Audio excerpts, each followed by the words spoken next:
সংখ্যালঘুদের সুরক্ষায় জাতিসংঘের শান্তিরক্ষা বাহিনী বাংলাদেশে পাঠানোর জন্য প্রস্তাব দেন ভারতের পশ্চিমবঙ্গের মুখ্যমন্ত্রী মমতা বন্দ্যোপাধ্যায়।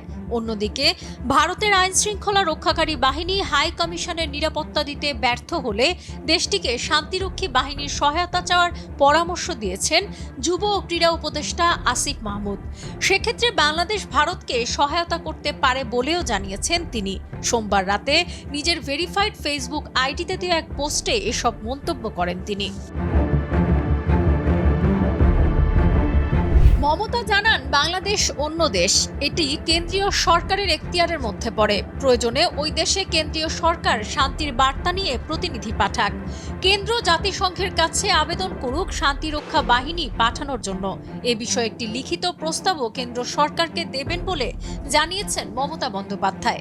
একই সঙ্গে সংসদে বাংলাদেশ প্রসঙ্গে প্রধানমন্ত্রীর বিবৃতিও দাবি করেন। অন্যদিকে সোমবার আগরতলায় বাংলাদেশ সহকারী হাই কমিশন অফিসে হামলা ও ভাঙচুর চালিয়েছে হিন্দুত্ববাদী একটি সমিতির সদস্যরা।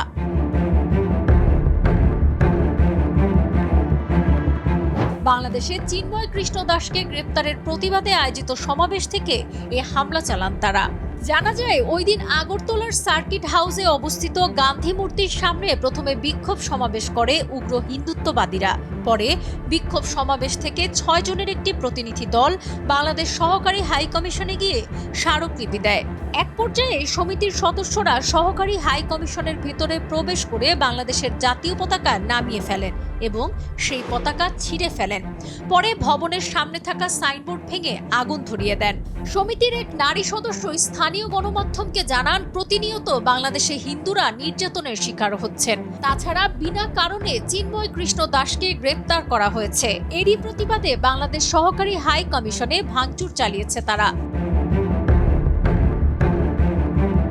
এই ঘটনায় দুঃখ প্রকাশ করেছে ভারতের পররাষ্ট্র মন্ত্রণালয়। এক বিবৃতিতে ভারতের পররাষ্ট্র মন্ত্রণালয় জানায়, আগরতলায় বাংলাদেশ সহকারী হাই কমিশনের প্রাঙ্গণ ভাঙার ঘটনাটি খুবই দুঃখজনক। কোনো অবস্থাতেই কূটনৈতিক ও কনস্যুলার সম্পত্তি হামলার লক্ষ্যবস্তু করা উচিত নয়। বিবৃতিতে আরও বলা হয়, এমন পরিস্থিতিতে নয়াদিল্লিতে বাংলাদেশ হাই কমিশন এবং ভারতে অবস্থিত বাংলাদেশের সহকারী হাই কমিশনের নিরাপত্তা ব্যবস্থা জোরদার করার জন্য সরকার ব্যবস্থা নিচ্ছে। সাবরিনা কাজী, কালের কণ্ঠ।